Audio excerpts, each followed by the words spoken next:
We have our skills, so hard versus soft. These are both things that you should be including on a resume. So, and also listing what's relevant and applicable to the role, again, that you're applying for. So it's really helpful to kind of take a look at that advertisement that you're looking at for the position, okay? You want to make sure that if you have a foreign language skill that you're including that on there, that's a hard skill. So these are things that are measurable, okay? And then soft skills, typically those people skills, interpersonal skills, those are things that you can include on there. So communication, leadership. You don't need to list every single soft skill that you think that you have. Just consider what is relevant for the role. Okay. So we can go into that, writing bullet points. So here, you want to make sure that you are starting your bullet points off with action verbs. This is where consistency is really big. So making sure that if you're in a current position, you're using current action verbs versus past tense. So if it's a past position, you're going to be using past tense, okay? And I've seen so many resumes where students have kind of mixed up within the same position, their verbs there. So you want to make sure that you're consistent with that. You don't have to have periods on all of your statements for your bullets. You certainly can, but if you do, you need to make sure you put periods on all of them to, again, keep it consistent. It's that attention to detail. Okay, so the easiest thing is just to skip it so you don't have to remember to do that. Okay. With your bullets, think about your action verb, your accomplishment, and the outcome. Typically you want, well, not typically, always, you should have a positive outcome, okay? So something that showed progression, okay? And you can see some examples here of communication, teamwork, and management action verbs. We actually have a resume guide that kind of gives you quite a few different examples of action verbs. So if you're really struggling, that's definitely something that we can help you out with as well. Okay. Okay, then we're going to go into our do's and don'ts for resumes as well. So there's quite a few things that are important to keep in mind. Okay, so create your resume using a Word document. It's going to be the easiest thing to do, and it makes it easier for other systems, the ATS systems, to pick that up. Okay. List, again, your most relevant information first. Tailor your resume for each job as well. So don't just send out the same resume for every single position that you're applying for. Really take a look at what that employer is seeking. So that way you can make sure that you're identifying skills that you have that are relevant and experiences that are really going to be beneficial to that employer. Okay. Quantify your accomplishments. This is particularly helpful in business areas, especially. Okay. Be honest. Don't make up things. And then make sure that you're utilizing that white space on your resume. There's a lot of space. It might not seem like there is when you're doing it. You might say, "Oh my gosh, how can I put all my stuff on here?" There's a lot of space, so make sure that you're utilizing it. Okay, and then check your grammar. And we have some don'ts here. So do not exaggerate your qualifications. That is going to come back to bite you later on. So just make sure that you are, again, being honest. Don't include any irrelevant or old positions, anything over 10 years. Hopefully you should have had some additional experiences, and if not, then make sure you start gathering experiences, whether that's volunteer or just getting involved in other organizations. Okay. Don't use abbreviations or acronyms. You really want to make sure that you spell things out. Don't just assume that someone's going to know what you're trying to say. Okay. Don't put references on your resume. This is a really big one that we see quite often. But again, you want to make sure you're utilizing your white space on your resume, but putting references is taking away from your content. Okay, so you want to make sure that you are including everything that the employer is looking for, and you're going to have the ability to make a reference page, so that'll be a separate document. Okay. You don't need to include any pictures or clip art on there. Again, you're taking away from valuable space, and putting your picture on there, it actually distracts from that experience. It opens up for assumptions as well, so like age and gender. So those are things that you can't even be asked when you're going in for an interview, and if you're putting that on your resume, you're opening up yourself up for those types of assumptions. Okay. Don't include any personal information, hobbies, or social media for that. And then again, check your spelling and your grammar, making sure that you are doing that appropriately. Have someone else look at it. That's what we're here for as well. So again, take advantage of the Career Center and having us review that resume, or have another person look at it, maybe a professor or a friend. Okay, and here a don't. So using templates, we talked about the pros and cons earlier. There are quite a few things to consider with that. One of the things with using templates is sometimes you get really stuck in that template and you're not able to change it. So then it ends up being more frustrating than it might be worth. So I always like to start with a blank Word document and then put in the information that way. Okay. Again, don't list too many soft skills. It doesn't need to be a whole entire litany of information. Okay. And then again, you don't want too long or too much information. Again, just what's most important. I'm going to go ahead and jump into another question here. So feel free to type that answer in the chat. And the question is, what percentage of resumes don't actually get looked at by an employer? Right? So let's say you're the employer, you receive 100 resumes. How many do you think don't get looked at? All right, we're going to go ahead and jump into the answer. 72%. So according to an Apple One, which is a professional recruitment firm located in Orlando, about 72% of resumes are never looked at by employers. And this is thanks to applicant tracking systems, that ATS software. Basically what this software does is once you submit your resume, the ATS scans it, it organizes the information on your resume, and it pushes it forward, right? So we might be looking for a certain percentage of resumes that meet the qualifications, like having a bachelor's degree, having experience, maybe specific computer skills. So this software, the ATS system, is scanning the resume, it's looking for keywords, it's looking for qualifications and seeing if your resume matches that. And if so, then it will be pushed forward to be looked at by the recruiter or the hiring manager. So if it doesn't make it past this software, sometimes your resume is never looked at by a pair of eyes, right? So we really want to make sure that it's getting past this system. And oddly enough, around 90% of Fortune 500 companies use ATS software.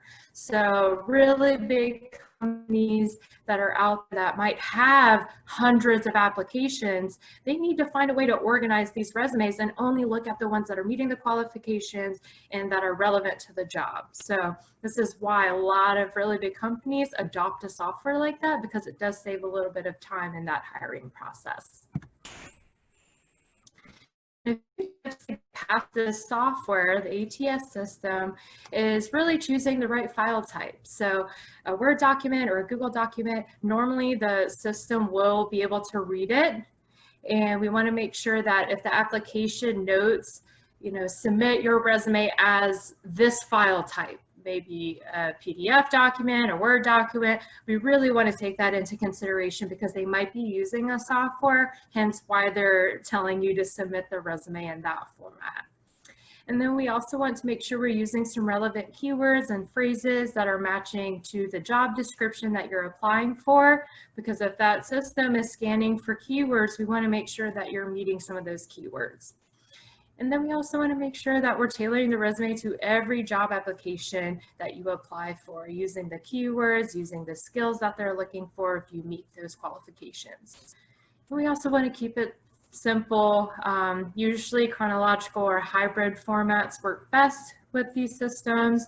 And we also want to stick to common titles for the categories like education, work experience, skills, so on. If it's very complicated, it might not pick it up. And hint, you're actually leaving out information because it can't read it correctly. We also want to include the dates of your education and your work experience. Also avoid using the header and the footer area. It tends not to pick up the information in those areas.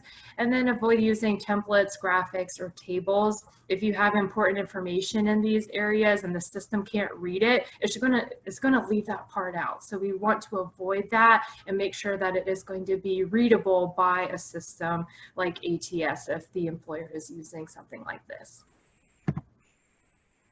All right, and now we're going to talk a little bit about keywords. I know we both talked about it because it is very important. Keywords are really just language of the industry. So it could be used to describe the job for which you're applying for. It could be the knowledge, the skills, the abilities of the job. You want to make sure you're tailoring your resume to match the appropriate keywords.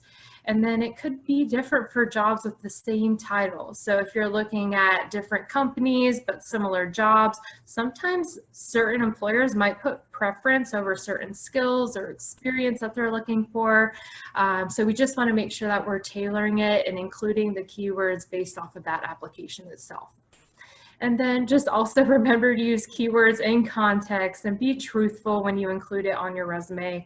If you really don't have that skill or that experience, we don't want to include it on there because that can really be falsifying some information. And, you know, if it's not truthful, they might find out later. So we don't want to get in that predicament. So make sure to be truthful and use it appropriately. And a few tips on finding keywords. You can go to websites like Own It Online. This is a really great career research tool, but what's really helpful about the website is that it does highlight tasks and tools and technology and skills and education. So you can go and read through the job or the career and really hone in on what's important for this career and this job. How can I highlight this in my resume?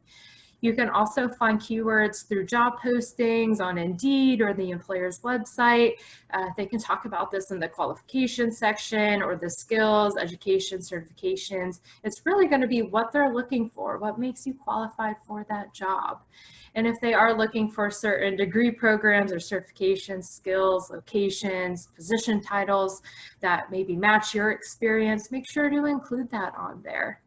And there's also something called word clouds or Wordle TagCrowds, which I'll jump into the next slide that gives you an example of what this can look like. So if we're looking at TagCrowd or Wordle, basically what it's doing is, let's say I go and put the position description into TagCrowd or Wordle, and the bigger the word on here, the more common it appears within the job posting. So you can see that through some jobs, you can see what's more important. So this can be a hint that, hey, this might be a keyword. If it's reappearing multiple times, it might be a really important word that we want to include on the resume.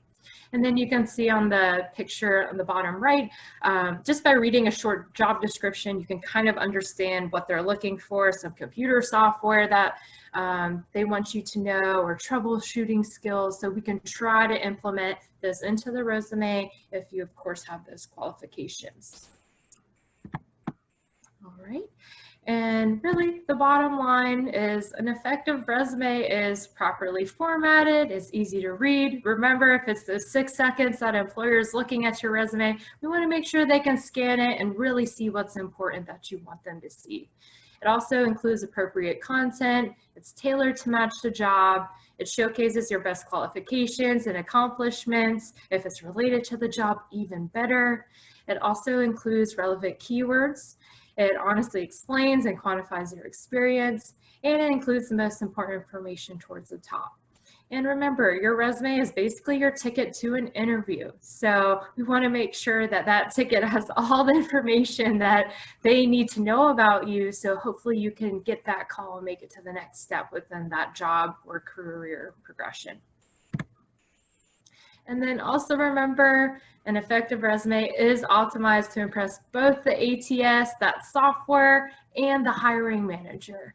And remember, no one is you, and that is your power. Everyone is so different. We all have different experiences that we can bring to the table, different skills and different personalities. So really upplay yourself, right? We want to make sure that we're talking about and showing that, you know, our best side and how we are matched to that future job and how we can do that future job.